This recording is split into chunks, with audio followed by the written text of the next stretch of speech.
péché fléchi. Dans le nom de Jésus. Merci. Il est majestueux. L'agneau est souverain. Amen. Gloire à Jésus. Merci Seigneur pour ta présence. Ta présence est là. Elle nous fait du bien. Ta présence. Lorsque tu es présent, nous ça nous va. Lorsque tu es là, nous ça nous va. Ta présence nous fait du bien. C'est dans ta présence que nous sommes bénis. Nous sommes délivrés, guéris, restaurés, transformés de gloire en gloire. Merci Seigneur. Oh, merci pour ta présence. Qu'elle demeure avec nous. Au nom de Jésus. Et que toute âme, tout corps soit soumis à ta présence maintenant. Tout esprit soit soumis à ta présence maintenant. Donc ce matin, nous parlons de l'identité en Christ. Et concernant cette identité-là, nous devons marcher dans la pleine conscience de mon identité en Christ. Et je prie que le Saint-Esprit m'aide à faire comprendre cela et que cela vraiment élève votre foi, votre dimension, vraiment et augmente votre autorité dans le Seigneur. Amen. Le tout, c'est l'autorité. Sinon, Jésus nous a déjà donné la victoire. Donc, le tout, c'est de manifester l'autorité. Cette autorité-là. Je disais la dernière fois que Jésus est dans le ciel. Jésus a tout accompli. Il a la toute puissance. Maintenant, sur la terre, c'est nous qui prenons l'autorité de Christ et nous la manifestons. Amen. Ok. Alors, si nous parlons d'identité en Christ, nous voulons simplement faire quelques définitions. L'identité, c'est quoi? Chacun de nous a certainement ce qu'on appelle une carte d'identité. Dans la carte d'identité, il y a généralement qu'est-ce qu'on rencontre sur la carte d'identité. Il y a le nom, il y a le prénom, il y a le genre, donc le sexe, il y a la nationalité, la date de naissance et la filiation. Ça là, c'est des considérations purement, on va dire, physiques. C'est-à-dire qu'on peut voir. On peut voir, chacun de nous, quelle est ton identité? Pour savoir, est-ce que tu es un homme? Est-ce que tu es une femme? Est-ce que, qui est ton père? Qui est ta mère? La filiation, c'est le père, la mère. Tu viens de qui? Et ça, l'identité. Lorsque nous parlons d'identité en Christ, nous parlons de quoi? Mais déjà, je finis ce qu'on entend par le mot identité. Quand on parle d'identité en Christ, on ne fait pas référence à ce qui est physique. On fait référence à ce qui est spirituel. Car en réalité, l'homme est d'abord spirituel avant d'être physique. Je ne sais pas si on a compris. Voilà pourquoi j'ai pris l'illustration d'une lettre. Ce qui fait la lettre, ce n'est pas l'enveloppe. Ce qui fait la lettre, c'est la feuille et ce qui est écrit sur la feuille. Je ne sais pas si on a compris. L'identité en réalité, l'identité d'un homme, ce n'est pas tant ce qui est physique. C'est pas ça, c'est pas l'identité spirituelle, hein? Je parle pas d'identité physique. En fait, l'homme, ce qui fait l'homme, ce n'est pas l'enveloppe là. C'est ce qui est, c'est la feuille. La preuve, quand est-ce qu'on dit qu'une personne est décédée, et pourtant on la voit bien, c'est quand la feuille là, ce qui est écrit là, quitte, le corps là ne sert plus à rien. Je sais pas si on a compris. Quand l'âme et l'esprit quittent, on prend le corps, on jette. Mais quand quelqu'un est vivant, si vous jetez, c'est un crime, n'est-ce pas? Mais si une personne est décédée, le corps est là. On a beau parfois même, on a beau embellir, hein, parce que dans les morgues là-bas, on met maintenant tout, on maquille. Vous regardez, parfois quand tu regardes, tu dis, mais il est même plus beau même quand il est même vivant. Tellement on a bien maquillé. Il est bien habillé. On a mis les vestes de tout ce monde-là. Mais c'est plus rien. Ça, c'est plus rien. Vous pouvez tout faire, faites ce que vous voulez. Ça là, ça ne marche plus. Pourquoi? Parce qu'en fait, l'identité de la personne, en réalité, c'est ce qui est à l'intérieur. Et c'est ce que nous allons parler ce matin. D'ailleurs, la Bible en parle. La Bible dit, c'est vous qui êtes notre lettre. Vous voyez, cette illustration-là, je n'ai pas inventé. L'apôtre Paul parle de lettre, écrite dans le cœur. Amen. Pas à l'extérieur. Connu et lu de tous les hommes. En réalité, la lettre, c'est ça là qui va faire. Quand on dit que quelqu'un a reçu une lettre, c'est plus ça. C'est qu'on prend l'enveloppe, ouvre, il n'y a pas de lettre. Mais la lettre, généralement, est accompagnée d'une enveloppe. Mais c'est vrai que l'enveloppe constitue la lettre, mais en réalité, la lettre, à proprement parler, c'est cette feuille-là. Amen. Si vous avez une lettre, on vous demande de choisir, vous ne choisirez pas l'enveloppe. Bon, ta lettre a deux éléments. Qu'est-ce que tu veux recevoir? Tu peux recevoir les deux. Je suis sûr que vous allez demander la feuille là. Parce que c'est sur la feuille qu'il y a des informations que vous vouliez. L'identité. Maintenant, nous parlons d'identité. Qu'est-ce qui fait l'identité d'une personne? En réalité, je vous ai dit que l'identité, elle est spirituelle. Identité, les hommes ne voient pas ce qui est spirituel. Voilà pourquoi dans ta carte d'identité, on ne parle pas des choses spirituelles. On parle plus de ce qui est physique. Mais en réalité, devant Dieu, Et devant le monde spirituel, on tient compte de ce qui est spirituel. Maintenant, mon identité spirituelle, d'où vient mon identité spirituelle? Quelle est mon identité spirituelle? Quand on dit qui es-tu, on veut ton identité. Quand un me pose la question, par exemple, qui es-tu? Mais je ne suis pas sûr. Regardez Jésus. Jésus est venu, il a dit à ses disciples, que dit-on que je suis? N'est-ce pas? Vous avez connu le texte, non? Que dit-on que je suis? On n'a pas dit, bon Jésus, les gens pensent que tu es grand de taille, les gens pensent que tu es brun, les gens pensent que non. Oh, Jésus n'a pas, les gens n'ont pas, les disciples n'ont pas répondu ainsi. Ils ont dit, certains disent que tu es Jean-Baptiste, certains disent que tu es un prophète. Et il a dit, vous dites que, qui dites-vous que je suis? La réponse est, toi tu es le fils de Dieu. Amen. C'est-à-dire, d'où il vient sur le plan spirituel? Personne n'a jamais vu Dieu. Mais on dit, toi tu es le fils de Dieu. Donc on considère l'aspect spirituel. Et l'aspect spirituel est comment nous recevons l'identité? Déjà par les parents, papa et maman. Tout ce que nous sommes, d'abord les traits que nous avons, c'est, je parle dans la science, hein, laissez le pasteur ingénieur rentrer dans la science. Moi je ne parle pas des sciences. Mais quand on parle de génétique, c'est dans les chromosomes qu'on dit qu'on transmet les caractères. On dit, ah mais il a les yeux comme son père. Ah, il a la tête comme sa mère. Il parle comme. C'est transmis par quoi? Par les parents. Et c'est ce qu'on appelle en réalité l'identité. Amen. C'est bon? Je veux qu'on se comprenne. Hein? Dites amen plus fort. Amen. Ok. Donc, je vous amène quelque part. Hein? Donc, si vous ne comprenez pas là, vous n'allez pas comprendre par la suite. Donc, l'identité, notre identité spirituelle est transmise par papa et maman. Mais attention! Les gens s'arrêtent toujours à papa et maman. L'identité spirituelle aussi est transmise par les ancêtres. Regardez, il y a une dame, par exemple, une dame blanche qui était mariée à un mari blanc et qui ont mis au monde un enfant noir. C'est un scandale. Ils disent, oh, comment? Le mari a dit, ça c'est pas mon enfant. C'est sûr que tu as connu un noir. La dame dit, mais je te dis la vérité, je t'ai jamais trompé. Et ils sont allés partout. Ils sont allés voir, jusqu'à la médecine. On fait les tests. C'est les tests là, c'est vraiment le monsieur là qui était le père. Il dit jamais, même si vous dites ça. Et puis ils ont cherché. Et puis la dame a eu une réflexion. Elle a dit, j'appelle un peu ma mère. La dame qui avait eu l'enfant. Dit, ma mère, viens un peu. Comment se fait-il que moi, j'ai un enfant noir? La mère dit, ah, il y a des choses qu'on fait là qui nous rattrapent. Hein. En fait, toi qui me parles là, tu es blanche là, c'est parce que c'est Dieu qui a voulu que tu sois blanche. Mais sinon, ton vrai père, c'est un Africain. Après qu'on soit sortis ensemble, il est reparti en Afrique. Et je t'ai jamais dit que ton vrai père. Ton vrai père était un noir. Ça lui a dit, ah, je comprends. Je ne sais pas si on a compris. Donc cet enfant-là a hérité des gènes de son grand-père. C'est possible.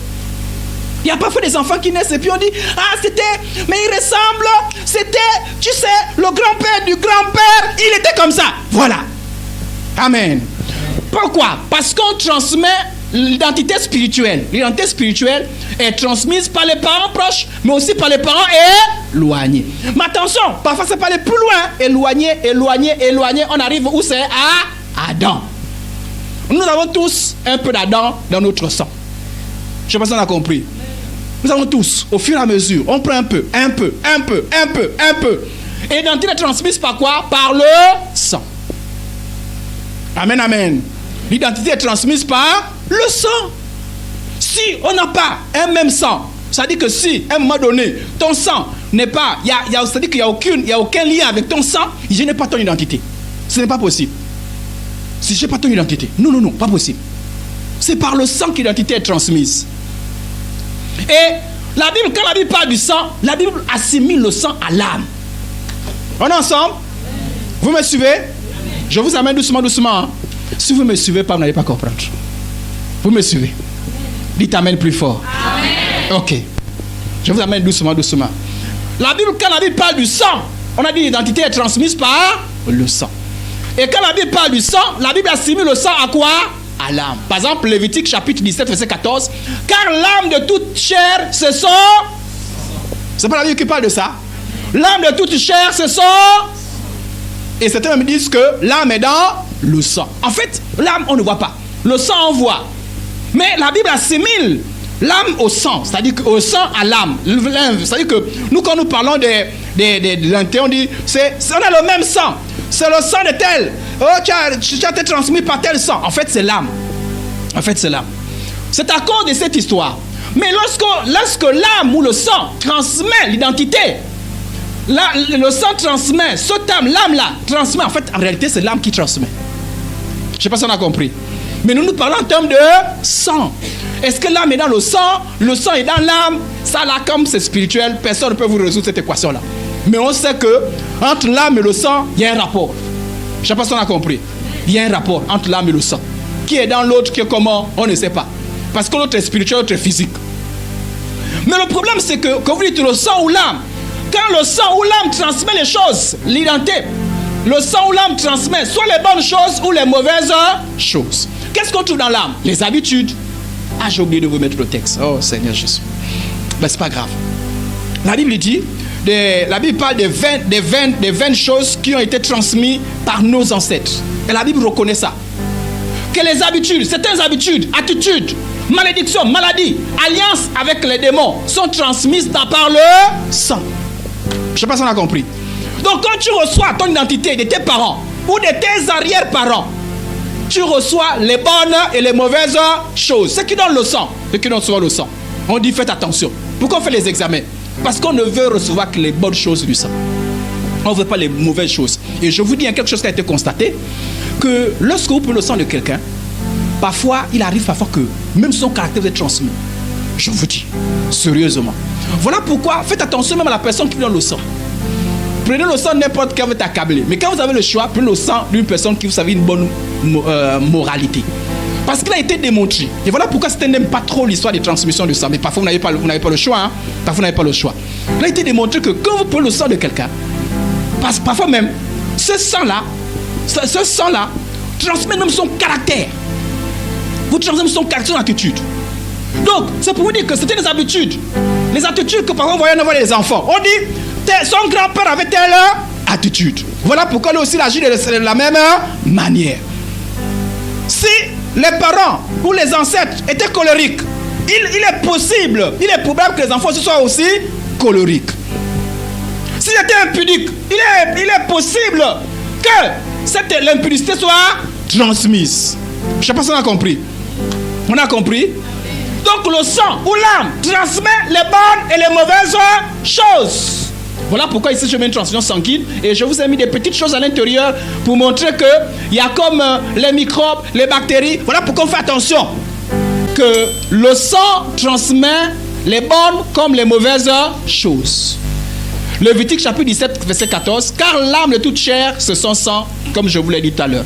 Le sang peut transmettre quoi? Les alliances avec les démons, les maladies, les attitudes, les malédictions, etc., etc. La question c'est, toi, qu'est-ce que tu as reçu de tes parents? Qu'est-ce que tu as reçu de tes parents? Alors, il faut se poser la question. Il faut se poser la question. C'est à cause de ça que l'église souvent vous dit, coupez-les! Ah, vous comprenez maintenant l'histoire du lien, non? Maintenant, moi, je vais vous expliquer cette histoire de couper les liens. Parce que nous voulons sortir. Pourquoi on coupe les liens? Vous avez vu quelqu'un qui n'a pas de problème dit je vais aller couper les liens. Généralement quand il y a des problèmes. Et quand tu constates, on te dit, par exemple, on dit tu as les maladies héréditaires. Par exemple, tu as une maladie que ton aïeux a porté, le grand-père a porté, toi aussi tu as porté, et tu sais que ça risque de continuer comme ça jusqu'à les enfants de tes enfants. On te dit quoi? Coupe les liens. Pourquoi on coupe les? Parce que cela est transmis par le sang. Je ne sais pas si on a compris. Donc cette histoire de couper les liens, ça a un sens, c'est vrai. Mais sauf que la religion vous a enseigné qu'on coupe les liens, c'est en disant je coupe les liens. Non, ça ne suffit pas. On ne commence pas par là. On ne commence pas par là. Si vous commencez par là, vous allez couper les liens pendant 10 ans, 20 ans, les liens seront toujours là. On ne commence pas par là.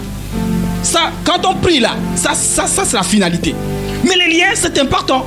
Et parfois aussi, il y a des gens qui voudraient vivre correctement. Mais il a l'impression qu'il y a une malédiction qui le poursuit.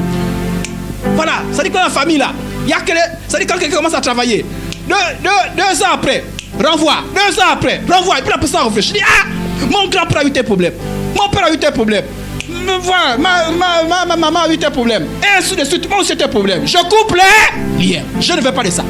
Je ne sais pas si on a compris. Amen, amen. Donc il y a des habitudes comme ça, il y a des habitudes.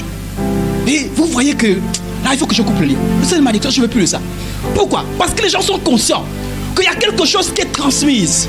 Il n'y a pas que le physique, mais il y a des habitudes. Tu ne coupes pas les liens. Même dans la Bible, ça existe. Dans la Bible, ça existe. Vous voyez, Abraham a menti. Son enfant aussi a menti. Et vous voyez des habitudes comme ça là, qui descendent. Parce que c'est transmis par le sang. D'où la nécessité de couper les liens. Mais la question c'est, qu'est-ce que toi tu as reçu de tes parents? Et tu l'as reçu comment? À cause de ton identité. Ton identité vient d'où? De ton affiliation. C'est passé par le sang. Pose-toi la question. Voilà pourquoi dans certaines assemblées, quand vous partez, on vous dit, on va prier pour vous. Hein? Vous allez faire un travail spirituel. C'est ça non l'expression? On fait un travail spirituel. On te dit, quel est le nom de ton grand-père? Comment il était? Essaye de voir. Est-ce qu'il y a quelque chose de mauvais que tu as hérité de lui? Oui, moi je remarque que je m'énerve trop vite. Mon grand-père s'énervait vite, il a tué quelqu'un. Par la colère. Ma mère aussi s'énervait vite. Elle a blessé papa au niveau du front. Moi aussi, j'ai l'impression que dès qu'on dit quelque chose, je m'énerve. On te dit, ah, l'histoire là, il va faire des dégâts dans ta vie. Coupe les liens. Amen. Coupe les liens. Là, je vois une malédiction. Quand une malédiction, nous, on a qu'un seul enfant. Dès qu'on met un enfant, le deuxième, il n'y a plus le deuxième enfant. Dès qu'on met un enfant, il n'y a plus un enfant. Je remarque que c'est comme ça. On n'a qu'un enfant. Moi, je ne veux pas forcément avoir un enfant. Je veux avoir plus des enfants. On te dit couple les liens. Mais ça vient d'où? Ça a été transmis par le sang. Il y a des malédictions qui sont transmises par le sang. De toute façon, d'Adam, nous avons reçu la nature pécheresse. Nous avons la nature pécheresse. Le seul qui a échappé, le seul homme qui a échappé à ça, c'est Jésus. Parce que Jésus n'a pas hérité d'Adam. Jésus a eu un corps humain, mais ce n'est pas le miracle du Saint-Esprit. Amen. Donc il n'a pas reçu la nature d'Adam. Jésus n'était pas un pécheur. Non seulement il n'était pas un pécheur, mais en plus, de lui-même, il n'a pas péché. Mais nous, avant que nous ne péchons, nous sommes déjà pécheurs. C'est parce que nous sommes pécheurs que nous péchons. Le manguier produit des mangues parce que c'est un manguier. Donc ces manguiers, on sait quand ils poussent. Si jamais ils donnent du fruit, on sait que ce sera toujours forcément les mangues. C'est-à-dire que quand tu descends là-dedans, forcément tu vas pécher. Tu vas pécher. Nous sommes pécheurs à cause d'Adam. On ne peut ne pas pécher. C'est Jésus qui vient pour nous aider. Qu'as-tu reçu de tes parents? D'Adam, tu as reçu la nature adamique. Qu'est-ce que tu as reçu de tes parents? C'est important. Les malédictions, la sorcellerie. La sorcellerie, c'est quoi? C'est les esprits qui manipulent. Mais les esprits de sorcellerie viennent t'oppresser. Pourquoi? Parce qu'il y a un lien. C'est-à-dire qu'il fait l'esprit de sorcellerie qui sont dans ta famille, on peut aller attaquer quelqu'un d'autre. Il t'attaque toi-même. Pourquoi? À cause du sang. L'alliance que l'esprit de sorcellerie reconnaît, c'est l'alliance à partir de ce sang-là. Voilà pourquoi j'ai dit, c'est à cause de ça. Je vous ai parlé du sang. Quand vous faites la transmission du sang, soyez chrétien. Priez pour le sang. Redonne l'enfant le sang. Oh, et puis quelqu'un a donné, ne soit plus désormais, ne soit plus comme quelqu'un qui n'est pas enseigné. Il met le sang. Non, avant de donner le sang, je prie, Seigneur, sanctifie le sang. Je coupe le lien entre ce sang et la personne qui l'a donné. Qu'il n'y ait pas d'influence négative. Au nom de Jésus. Amen. Parce que tu as reçu cette autorité-là. Donne pas le sang comme ça. Sinon, si c'est un voyou, si c'est quelqu'un qui fume, il est possible, il est probable que cela soit aussi transmis. Amen, amen. Donc attention au sang. Dans le sang, il y a l'identité. Qu'est-ce que tu as reçu de tes parents? Peut-être que dans ta vie, il y a des maladies qui sont des maladies héréditaires. C'est-à-dire que hypertension, tout le monde, hyper. AVC. Les mêmes maladies se répètent. Les liens du sang. C'est ce que tu as reçu. Les mêmes problèmes. Les mêmes célibat. Ça va te poursuivre. Les liens du sang. Les liens du sang. Qu'as-tu reçu? Tu as reçu quoi? Les mêmes malédictions, les mêmes problèmes. Tu as reçu ça. Ça va. Le parle au sang. Je parle au sang. Amen. On est ensemble? Amen. Dites amen plus fort. Amen. Mais notre identité aussi. Qu'est-ce qui renforce notre identité? Le nom. Le nom renforce ton identité. Ce n'est pas ce qui constitue fondamental ton identité. Mais le nom. Le nom, par ce nom-là, on te rappelle. Le nom établit comme un lien. Qu'attention, ton identité c'est, tu viens d'eux. Un souvenir. Notre identité aussi peut être influencée par des expériences marquantes. Je vous ai dit au départ que le problème dans notre identité, c'est que transmise par le sang ou par l'âme, c'est que parfois il y a très généralement des problèmes.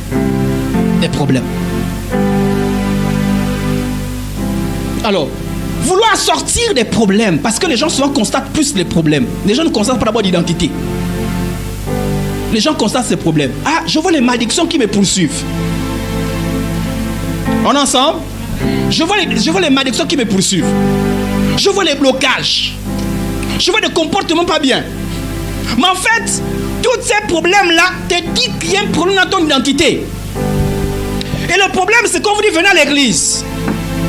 Quand vous venez à l'église, vous faites les choses de l'église. Et vous vous mettez à prier. Parfois, vous constatez que les mêmes choses reviennent. Parce que tu n'as pas résolu le problème, c'est l'identité. Ça dit que c'est l'identité. Il faut changer d'identité. Alléluia. Voilà pourquoi je vous ai dit sortir. Maintenant, je vous explique comment c'est l'identité. Avant de dire couper les liens. On a compris? Dites avec le plus fort. Je coupe. Ça ne marche pas. Avant de dire ça, il faut d'abord que tu comprennes ce que je t'ai expliqué. On est ensemble? Maintenant là, quand tu as fait ça, là tu peux dire je coupe les liens. Et ça aurait le fait. Alors, par notre naissance, nous sommes dans le monde des ténèbres. Oui, le monde des ténèbres. À cause de qui? D'Adam. Nous naissons dans un monde dominé par Satan. Nous naissons dans une nature asservie au péché. Nous naissons dans une nature asservie à la malédiction. Et par nos parents, nous recevons aussi beaucoup de problèmes. Et nous sommes ici. Nous avons les fardeaux. Il y a les malédictions. Il y a les maladies. Il y a des comportements pas bien. Il y a beaucoup de problèmes. Et nous savons au fond de nous qu'il y a une vie quand même, une vie quand même bien. Nous voulons aller ici. On va être ici. On va être libérés de ces fardeaux-là. Amen. Personne ne veut porter la malédiction. Personne ne veut être sous l'oppression des démons. Personne ne veut être la proie de la sorcellerie. Personne ne veut porter des maladies héréditaires. Personne ne veut avoir des... Ça dit que toi là, tu es toujours homme. Tu parles là-bas, un homme. Personne ne veut être ça. Personne. Dès que tu as quelqu'un, la personne a des problèmes. Dès que tu as quelqu'un, la personne meurt. Ça c'est quel problème que j'ai? Le problème est ici. Pourquoi? Tu as une mauvaise identité que tu as reçue d'Adam. Tu as une mauvaise position. Tu es sous les oppressions de sorcellerie. Voilà pourquoi la sorcellerie te malmène. Il décide, chaque année, il décide. Voilà, je vais faire comme ceci. Il décide ce que tu vas devenir. Il décide. C'est-à-dire que, qui décide? Mais quelqu'un qui est rentré en contact avec le monde spirituel. Il est en contact avec les démons. Et lui, au lieu d'être gentil, ben il est de l'autre côté. Et lui qui décide. Pourquoi? Parce que lui aussi il est aveuglé. Et il décide. Si tu décides ici, pendant 3 mois tu es malade, boum, tu es malade. Pendant 3 mois, mauvais cœur. C'est-à-dire que toi-même tu as l'impression que toi tu ne décides pas de ta vie. On est ensemble? Tu ne décides pas de ta vie. Moi ça m'a révolté quand j'étais enfant. Comment un homme comme moi peut décider de ma vie? Et je veux que vous soyez révoltés ce matin. C'est pas un homme comme moi. Lui, pourquoi il ne regarde pas ses problèmes? Pourquoi c'est lui qui va décider de ma vie? C'est lui qui décide quand je réussis, quand je me marie, quand tout va bien dans mon foyer, si j'ai l'argent ou pas. C'est lui qui décide. S'il est fâché, je ne peux pas mener 10 000, c'est fini. Pap, il manipule. C'est lui qui décide si j'évolue ou pas. Comment un homme peut décider de ma vie? C'est là où a commencé ma conversion. Un jour, j'étais petit. Dans ma famille, ma mère est là. Il y avait trop la sorcellerie. Un jour, je posé la question, c'est pas souvent que la question là. J'ai dit à ma mère que, mais comment se fait-il que les gens peuvent décider de faire de nous ce qu'ils veulent? Il n'y a pas une solution. Elle m'a regardé, elle ne m'a pas répondu. Dans mon cœur, j'ai dit, je vais t'apporter la solution. Et ce matin, j'apporte la solution à ma mère. J'ai trouvé la solution depuis et elle connaît. Mais je vais encore parler de cette solution. Comment quelqu'un va décider? Comment quelqu'un va décider de ma vie? Vous aussi, vous-même. Un homme. Qui est-il? Lui aussi, il est né, non? C'est pas un enfant. Mais dans son secret, c'est lui qui décide. C'est lui qui décide si j'évolue ou pas. Et moi, je suis obligé de courir après lui. Il dit, oh le sorcier, elle va me faire du mal. C'est-à-dire que j'ai l'impression que c'est lui qui décide. C'est-à-dire que, c'est comme je disais, laisse-moi, ne me tue pas. Laisse-moi me marier. Laisse-moi réussir. Laisse-moi faire l'école. Et quelqu'un décide. Non. Alléluia. Alléluia. Mais pourquoi lui décide? Parce qu'il est rentré en contact avec le monde spirituel. Et qu'est-ce qu'on dit aussi aux gens? Parfois, qu'est-ce qu'on dit? Toi aussi rentre en contact. Comment? On te dit, va t'initier au Mumburi. Mumburi, on fait quoi? On te dit, rentre. On te dit, tu vas voir. N'est-ce pas, non? On fait voir des choses. Tu vas voir. En réalité, on t'amène dans le monde de la sorcellerie. Oh, maintenant je vois. Oui, je vois. Oh, je vois. Donc c'est elle. Tu es rentré aussi, hein? Comme. Après, tu vois la question. Tu veux faire quoi? Je veux qu'il meure. Criminel. Tu es pareil. Celui qui vole parce qu'on l'a volé est un voleur. Je vous dis. Parce que tu es rentré dans le monde de la jungle. Ce n'est pas comme ça qu'on résout les problèmes. Mais pourquoi tu as pris conscience? Parce qu'on te dit que tu es rentré dans le... On te dit parfois, on te dit, toi-même tu vas le tuer spirituellement. On te dit, répare. On te donne le médicament. Si tu vois, pique-le sur la tête. Et tu repars le monde spirituel. Fiou! Dans le boutique. Tu le vois? Oui, je le vois. Je vois, ils sont deux. Oui. Allez, pique-le. Tu as piqué? Oui. Il va mourir dans 2 jours. Pareil. Les sorciers ont l'avantage d'être en contact avec le monde spirituel. Et c'est la jungle. Pourquoi? Parce que tu es de ce côté-là. Tu as une mauvaise position. Tu as une mauvaise situation. Et ton cœur est mauvais. Voilà pourquoi on te demande c'est comment. Tu bloque aussi ses enfants. Bloque aussi son travail. Parce que j'ai un mauvais cœur. Ici, là, c'est la jungle. Celui qui est fort bouffe l'autre. N'est-ce pas? Il a tué mon enfant. Moi aussi, je vais le tuer. Et on dit non, il est mort. Il est mort. Et aussi un jour, un de ses enfants aussi va lui demander. Mon papa était mort, c'est comment? Mais oui, mais c'est elle qui est morte. Mais moi aussi, hein? Tu. Et la sorcellerie part. Ça détruit les familles. Je vous ai dit que les histoires des Banganga, ça ne réunit pas la famille. Ça détruit la méchanceté. Et tout cela, ça vient. C'est la jungle. C'est la jungle. C'est la jungle. Et le problème, c'est que ça ne résout aucun problème. Je vous dis, même quand les sorciers meurent, certains même sont parfois étonnés. Ah, il est mort. Celui qui il est mort. Attends seulement quelques mois. La sorcellerie ne meurt jamais.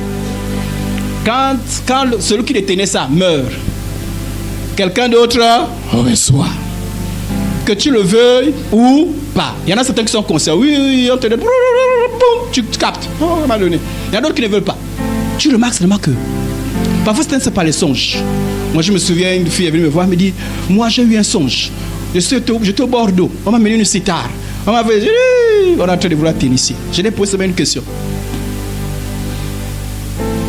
Est-ce qu'il y a quelqu'un dans la famille que tu aimes beaucoup et qui fait des pratiques occultes, qui fait la sorcellerie? Il dit, oui, mais lui, la sorcellerie, je dis, ça en train de te préparer. Il faut sortir de là. Je vais couper les liens. Quel couper les liens? Coupe les liens. T'as dit qu'on coupe les liens. Tu coupes les liens. On a dit comme ça que ça marche. On a dit que c'est comme ça que ça marche. Ça commence pas comme ça. Donc, le problème, c'est que tu es ici. Maintenant, pour quitter d'ici, pour être affilié à Dieu, la vie de Dieu, la nouvelle nature, la bénédiction, la grâce, un cœur renouvelé, on fait comment? Quelqu'un peut lire? On fait quoi?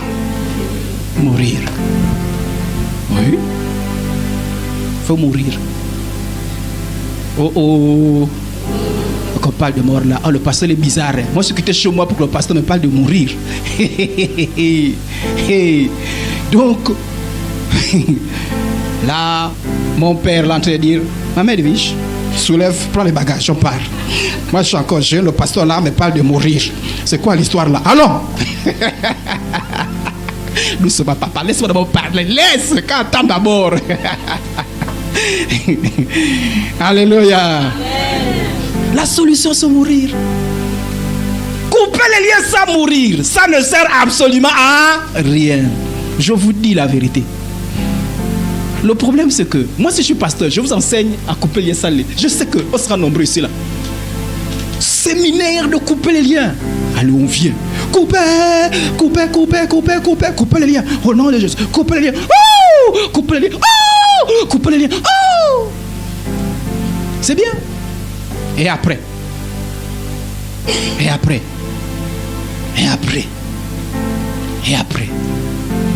Et puis d'ailleurs, peut-être que parmi vous, il y en a beaucoup qui connaissent couper.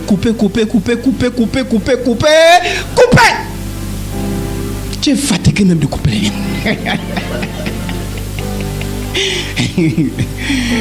Moi, je vais t'expliquer un peu. Après, tu as le droit. Je t'explique, non? Après, toi-même, tu examines, tu vois. Hein? Moi, je te parle de mourir. On meurt comment? Allons-y. C'est pas... Attends, je vous donne d'abord le verset rapidement d'abord. Je faut que... Parce que... le stade de mourir là. Oh, nous savons, nous sommes morts avec... On parle de quoi? La Bible ne parle pas seulement de vie. Avant la vie, on meurt. Voilà pourquoi la vie d'un enfant de Dieu, on parle de la vie nouvelle. Alléluia. La vie nouvelle. Mais avant la vie nouvelle, on meurt. Comme une graine d'arachide comme au sol qui meurt et qui pousse. Alléluia. Oh, nous sommes morts avec Christ. Nous croyons que nous vivons aussi avec lui. Pour avoir la vie de Jésus, avoir la bénédiction de Jésus, on passe d'abord par la mort. Jésus ne veut pas faire les mélanges. Le problème, c'est que les gens veulent... Attendez, je reviens. Ok. Les gens veulent aller ici, là, sans mourir. Ça ne marche pas. Tu ne peux pas aller ici sans mourir. La porte, au niveau de la porte, j'ai mis quoi? La croix. La croix parle de la mort. Il faut mourir. Et je vais expliquer ça veut dire mourir. Et tu ne peux pas faire semblant de mourir. Hein? On n'a pas dit qu'il faut t'évanouir. Parce qu'il y a des chrétiens qui sont évanouis. Ça dit que tu viens à l'église, tu t'es évanoui. On dit, oh, il est mort. Il n'est pas mort. Il est bien vivant. Et d'ailleurs, les circonstances ont démontré qu'il est vivant. Si tu es évanoui, tu n'es pas mort. Est-ce que quand quelqu'un est évanoui, est-ce qu'il y a la pourriture? Il n'y a rien. Tu es évanoui pendant 2 jours. La seule chose que tu as seulement faim, c'est tout. Voilà, tu es seulement un peu fatigué parce que tu avais faim. Et puis, tu es seulement évanoui. Tu es dans le coma. Tu n'es pas encore mort. Dans le coma, les gens qui entendent des choses. Parfois, ils ne peuvent pas réagir, mais ils entendent des choses. On n'a pas eu de dormir. Il y a des chrétiens dans l'église, ils dorment, mais ils ne sont pas morts. Provoquez-les, ils vont revenir. Ils vont dire, tu me connais? Je suis, mon père s'appelle tel. Je suis de telle tribu. Moi, ne m'embête jamais. Tu m'as cherché. Je vais te montrer qui je suis. J'ai rencontré une dame la dernière fois. Elle me dit, on a volé chez elle. Elle a dit, je veux démontrer aux voleurs qui je suis. Je vais les gaspiller. Je vais le voir le diable de sortir de sa bouche. Je vais le voir le diable. Je vais taper le diable. Qui va dire qu'on tape le diable? Je vais taper le diable. Je veux. Elle a dit, je vais démontrer qu'au genou, on ne plaque pas. Ah, elle est vivante, elle n'est pas morte. Et parfois, des gens comme ça parlent dans les églises. Hein? Mais elle a décidé d'être vivante. Elle n'était pas morte. À l'église, elle est évanouie. Elle était évanouie. Parce qu'on l'a volé, le vol a fait en sorte qu'elle se réveille. Elle a dit, moi, le diable, on n'a pas divorcé. On a volé. Chez Dieu, je ne pars pas. Il n'y a pas de solution là-bas. Je m'avais voir le diable. Elle s'est réveillée. Il faut mourir. Je vous dis la vérité. Si on vous prêche autre chose, c'est du blablabla. Quand on parle de mourir là, ce n'est pas physiquement. Alléluia. On ne meurt pas physiquement. Il ne faut pas que tu aies le poison. C'est comment? Le poison est de mourir. Jamais. La Bible ne parle pas de mourir physiquement. Mais en tout cas, la mort physique peut t'aider à comprendre la mort spirituelle. Je vous dis la vérité, quiconque passe par la mort, tu sens dans ton corps, dans ton âme, ton esprit, qu'il y a eu la mort quelque part.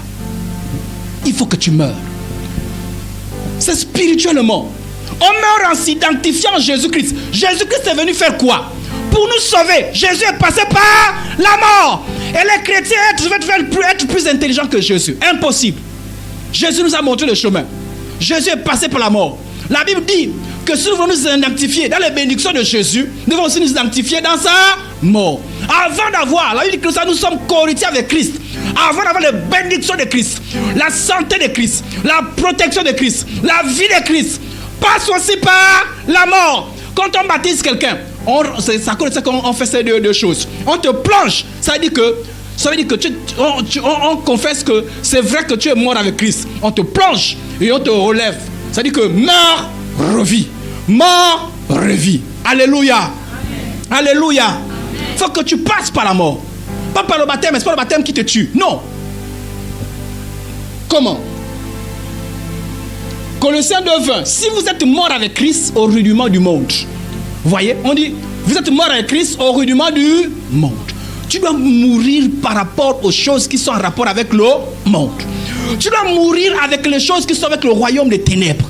Tu dois mourir en rapport avec les choses qui sont avec les œuvres de la sorcellerie et tout. Tu dois mourir à ces choses. Tant que tu n'es pas mort, les mêmes choses vont te coller. Quand quelqu'un est mort, même si tu devais 1 million, lui ne remboursera plus jamais les millions. Les parents peuvent rembourser, mais lui ne te remboursera jamais plus ça. Si la personne t'a énervé, plus jamais il te demandera pardon. N'est-ce pas? Si la personne est morte, même si la personne t'énerve, tu veux le bastonner, tu ne pourras plus bastonner. Il est mort. Si tu aimais le garçon là, il est mort, tu ne finiras plus le mariage. C'est fini. Quand on est mort, on est mort. Les gens font quoi? Les gens pleurent. On a perdu quelqu'un qu'on aimait. Il est mort. On ne le verra plus. Quand on meurt, on ne doit plus te revoir. Tu changes. Ça dit c'est une autre personne. Physiquement, tu sembles être le même. Mais quand on voit dans ton... C'est quand on voit les choses qui découlent de ton âme, de ton esprit, on sent que tu n'es pas le même. Je ne sais pas si on a compris. Amen. Regardez Saul.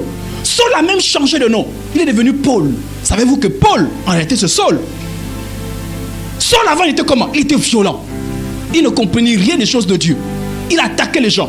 Il tuait les gens. Ok, merci. Il tuait les gens. Mais, lorsqu'il a rencontré Christ, il est mort. Il a changé de vie. Alléluia. À tel point que les gens regardent et disent, est-ce que c'est le... Même les premiers chrétiens qui l'ont contracté, ils ont dit, c'est pas le même Paul que tuait les gens. On dit, mais quand on regarde, on dit, il est différent. Même ceux qui étaient avec lui trouvent qu'il est différent. Ils disent, non, on ne peut plus compter sur une telle personne. Totalement différent. Il est mort. Même son nom a changé. Il est devenu Paul. Son caractère est changé. Christ qu'il combattait, il prêchait désormais Christ. Il avait l'amour parce qu'il est mort.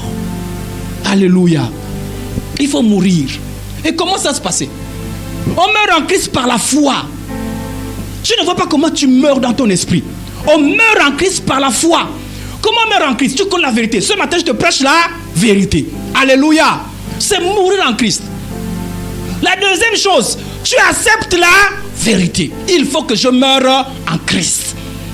Tu l'acceptes sans même trop. Mais comment ça s'est passé? Je veux mourir. Accepte de mourir avec Christ. Accepte de mourir avec Christ. Parce que tant que tu n'es pas mort, les démons, la sorcellerie, les démons viennent t'attaquer. Parce qu'il y a une affiliation entre toi et les démons à cause du sang. Si ton ancêtre a eu à faire une alliance, l'alliance ça te concerne aussi. Parce qu'il y a le sang, il y a le lien qui vous relie. Et que plus rien n'existe plus, les démons, il faut que tu meurs. Pour quand le mort venir, toc toc toc, je suis venu voir Idriss. Il va que physiquement c'est Idriss. Mais ce n'est plus Idriss. J'ai changé de nature. Je suis devenu enfant de Dieu. Et ils n'ont rien à voir avec l'enfant de Dieu. Il faut que tu meurs en Christ. Il faut mourir en Christ. Accepte par la foi la mort en Christ. Ça commence par la foi. Seigneur, j'accepte de mourir avec toi. J'accepte de mourir à mon ancienne nature. J'accepte de mourir à mon ancienne nature. J'accepte. Je l'accepte. Et tu l'acceptes dans ton esprit. Même si tu ne comprends pas grand chose, tu acceptes de mourir par la foi. Et accepte que je suis mort avec Christ. En fait, la Bible t'explique quoi? Je vais expliquer ça. En fait, lorsque tu dis Seigneur, je te reçois comme sauveur et Seigneur personnel, ça c'est la bouche qui parle. Mais en fait, dans ton esprit, normalement, parce que il y a des choses que parfois ça. Voilà pourquoi les enseignements pour vous expliquer.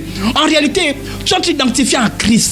Et la Bible te dit que miraculeusement, c'est comme si tu repartais. C'est-à-dire comme si on te greffait en Christ. C'est comme si tu partais revivre ce qui s'est passé à la croix. Comme si tu te mettais en Christ. Quand on clouait Christ, en fait on te clouait aussi.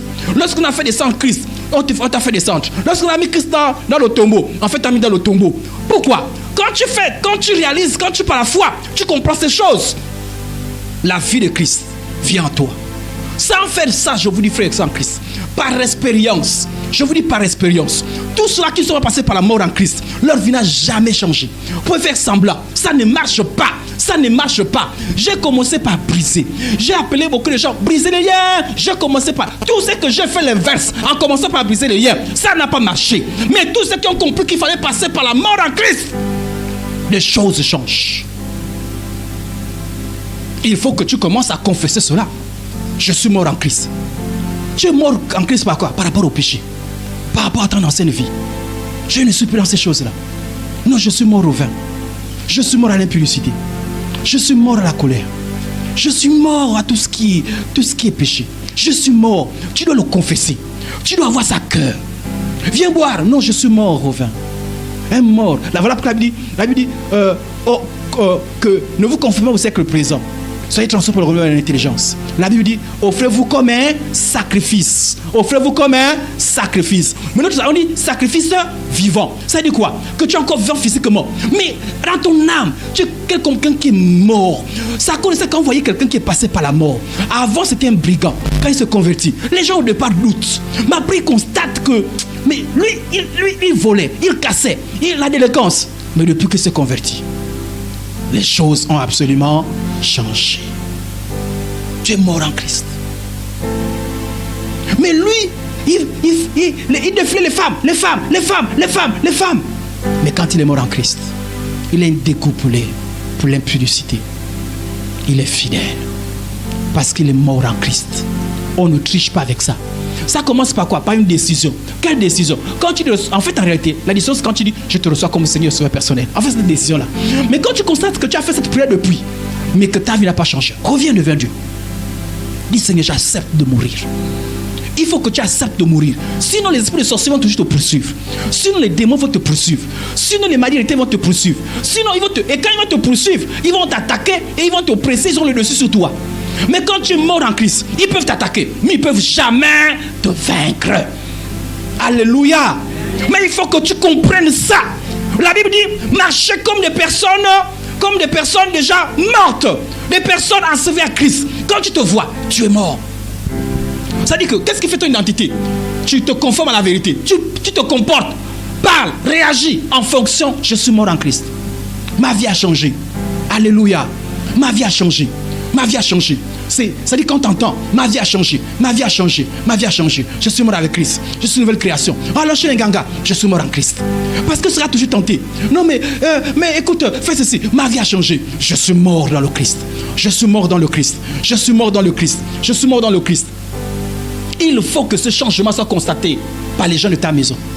Vous savez, quand on est mort, tout le monde sait que tu es mort. Certains progressivement, certains il faut attendre peut-être 2 ans. Mais je ne le vois plus. Mais il est mort. Ah, oui, on a remarqué qu'on ne le voyait plus. Il faut qu'on sente la mort. Quand tu es trop vivant, sans les choses de ce monde, sans le péché, il y a un hic. Il y a un hic. Quand tu es trop vivant, je vous dis la vérité. Donc on va dire couper les liens. Non, on ne coupe pas les liens comme ça. On coupe les liens par la mort. Accepte de mourir. Mais non parce que tu acceptes de mourir, parce que tu es vrai dans ton esprit, que tu peux dire je coupe les liens. C'est-à-dire que tu rappelles au démon que le lien est rompu. Alléluia. Le lien, c'est comme quelqu'un qui a divorcé. Que par exemple le tribunal a signé divorce et que la personne revient. Tu dis mais apparemment tu ne comprends pas. Regarde, on a divorcé, c'est fini. C'est un divorce. Mais si on n'a pas divorcé, tu as quelle force? Le lien est toujours là. Le lien est toujours là selon les hommes. Au passage, le divorce n'est pas bon pour les chrétiens. Voilà, il fallait que je le dise. Mais, il faut qu'on constate. Et quand on a constaté, donne-moi encore 5 minutes, il faut que tu adoptes la nouvelle identité. La nouvelle identité. C'est-à-dire, désormais, c'est Dieu ton Père. Tu dois obéissance à Dieu. C'est-à-dire, vous savez, regardez. Imaginez quelqu'un qui est mort. Avant, on connaissait que toi, tu aimais trop les histoires des Nganga. Je vais prendre un exemple, quelque chose qui est clair. On dit Nganga, et puis tu es là en Christ. Les religieux, on sait qu'ils ne sont pas morts. Les religieux, ils parlent à l'église, il n'est pas mort. Et puis un jour, on t'appelle, on dit, bon, il y a un problème, on va aller chez le Nganga, et tu rappelles aux gens. Mais j'ai l'impression que vous ne comprenez pas. Hein. Mais moi, je ne suis plus dans ces choses. Non, c'est pas parce que le pasteur a parlé, pas parce qu'à l'église. Non, on va aller faire ça en cachette. Non, je suis mort. L'Idriss qui faisait ça ne vit plus. Je ne sais pas si vous comprenez. Idriss qui aimait les Nganga ne vit plus. Mais les parents sont étonnés. Est-ce que Idriss, il n'y a pas longtemps tu es parti? Non, c'est fini. On va dire non, les sables l'enfant. On revient. Un an après. Mais tu vois pas que c'est chaud? Non, mais Idriss, parfois les parents s'énervent. Et d'autres vont faire quoi? Ils vont attaquer le pasteur. Pasteur, à cause de toi, notre enfant a un gros problème. On a dit que le problème là, il faut. Mais est-ce que c'est moi? Le pasteur dit c'est pas moi. Allez, c'est pas votre enfant. Et puis on voit l'enfant. Tu dis non, mais je suis mort. Et puis les gens s'énervent. Mais malgré l'énervement, les gens, malgré les critiques, les gens, ils risquent d'aller chez les Nganga est mort. Il est mort. Parfois les demoiselles avec qui tu partais, parfois ils reviennent. Pardon mon diacre, un exemple. Matangoy. Tu dis non, je ne suis plus le Matangoy d'avant. J'ai changé. Je suis mort dans toutes ces choses-là. On va te tester. On va mettre la bière. Parce que les gens ont du mal à croire. Et même les démons ne veulent pas croire. Je ne sais pas si vous comprenez. Mais ils vont constater. C'est quelqu'un qui fait le faux, quelqu'un qui est évanoué. Quelqu'un qui est évanoué, qui a fait semblant. Quand on amène la bière, on ouvre, ça fait ta. Et puis, c'est quelqu'un qui n'est pas mort. Il dit, non, je goûte, c'est même peur. Vous là, vous me tentez trop. Hein, vous là. Vous me tentez trop. Non, sinon, dans l'église, hein, ce soir, ils accusent quoi? L'église. Mais qui est mort, c'est pas une histoire d'église. C'est pas une histoire d'église. On a tout essayé. On dit, mais non, lui, il n'aimait pas trop la bière. Il aimait trop plus la 33. On achète la 33. Même quelqu'un qui manquait 5, ça il dit acheter d'abord parce que là, il nous énerve déjà avec son histoire de. On achète la 33. Et tu rappelles que je suis mort. Ça fait peur aux démons. Vous comprenez? Ça fait peur aux démons. Il est mort. Même la sorcellerie vient. Il est mort. Je vous dis, c'est une histoire d'identité. Quand l'identité a changé, je vais expliquer ça bien. Parce que c'est ça qui est plus intéressant. Si je vous dis cela, c'est juste le problème. Mais il faut qu'on meure en Christ. Il faut qu'on meure en Christ. Je vous dis, tant que tu n'es pas mort, l'esprit de sorcier va vous malmener. Mais quand tu es mort en Christ, un esprit de sorcier ne peut pas tuer celui qui est un véritable enfant de Dieu. C'est impossible. Ils ne peuvent rien. Je vais vous expliquer maintenant, parce que nous sommes dans la phase où tous les œuvres des ténèbres. Comment je fais les choses des ténèbres? Tu as une bonne position, une bonne nature, une bonne identité. Là maintenant tu peux résister. Mais marche dans la conscience de ça. Marche dans la conscience de ça. Défends ton identité. C'est pas une histoire. Ma mère est là. Moi, on ne me force plus les choses. C'est impossible. Il y a des choses qui me sont impossibles. Elle dit comme si ça arrivait, c'est pas faiblesse. Je suis mort. Je ne fais pas semblant. Je n'essaie pas de faire un trafic. Je n'essaie pas de dire non. Même ma pensée, même la pensée, il n'y a plus. Même quand j'ai des problèmes, je n'ai plus de pensée. Je suis mort en Christ. Je suis mort en Christ. Voilà pourquoi les démons ne me touchent plus. Qui va me toucher? Un saint. On me touche comment? Un saint. Mais demandez. À l'époque, les démons, j'étais aussi oppressé sur les démons. J'étais oppressé par les démons. Normalement, mathématiquement, mais je ne vais pas vivre. Je vous dis aujourd'hui, vous allez voir la tombe, peut-être l'herbe, on vous dit non, c'était une vieille tombe. Non, mathématiquement, je mourrais. Parce qu'ils avaient décidé. Je ne vois pas que je dis que comment les sorciers peuvent décider votre mort, comment. Moi, on ne décide plus de ma vie. Le jour que je meurs, c'est Christ qui a décidé. Alléluia. Maintenant, Marie, je vous explique c'est quoi l'histoire des attaques. Résistez-les. Votre mort en Christ. Non, l'enseigne dit, je suis mort au péché. Je suis mort à l'impudicité. Je suis mort à toutes ces choses. Si je vis, ce n'est plus moi qui vis, c'est Christ qui vit en moi. Quand tu arrives à cette dimension-là, c'est Christ qui vit en toi. C'est-à-dire que fondamentalement, tu as renoncé à toi-même. Tu as renoncé à tout. Tu vis pour Christ. Et là, la victoire se déclenche. Là, les bénédictions arrivent. Vous savez, quand je l'ai fait, je me sentais mal. Hein? Et c'est pas que j'ai été restauré un mois après. Hein? Non. J'ai dit, je suis mort en Christ. Je vis pour Dieu. Et quand Dieu a vu ça, Dieu a commencé à agir. J'ai été patient. Au fur et à mesure. Mourir dans le Seigneur, c'est une décision. Je renonce au monde. Je renonce à moi-même. Si je vis pour Dieu. Ainsi. Même s'il y avait des liens. Je me souviens quand les gens venaient prier pour moi à la maison. Oh, il y a les liens d'envoûtement. Chacun prophétisait. Oh, il y a un envoûtement. Il y a un démon. Quand je suis mort, où sont les liens d'envoûtement? Où sont les démons? Où sont les malédictions? Libéré par Jésus. Si je vis, j'ai changé. Je n'ai pas commencé par couper les liens. Couper. Vous allez vous fatiguer. Mort en Christ. Je vis pour Jésus. Mardi, je vous explique. On a 2 cultes. Baissons la tête, on va prier. On va prier. Mon Père, mon Dieu. Seigneur, parfois c'est des choses difficiles. Dit comme ça, c'est compliqué. Je prie que par ton esprit, que tu instruises tes enfants, que tu leur donnes la révélation. Sors tes enfants la religion. Qu'ils sortent la religion. La religion qui veut, Seigneur, que Dieu ait un compromis. Un compromis de l'ancienne nature avec la nouvelle nature. Mais toi, tu ne fais pas de compromis. Tu veux enterrer l'ancien nous. Car l'ancien nous est gaspillé. Car l'ancien nous, il y a les malédictions. Car l'ancien nous a des choses bizarres.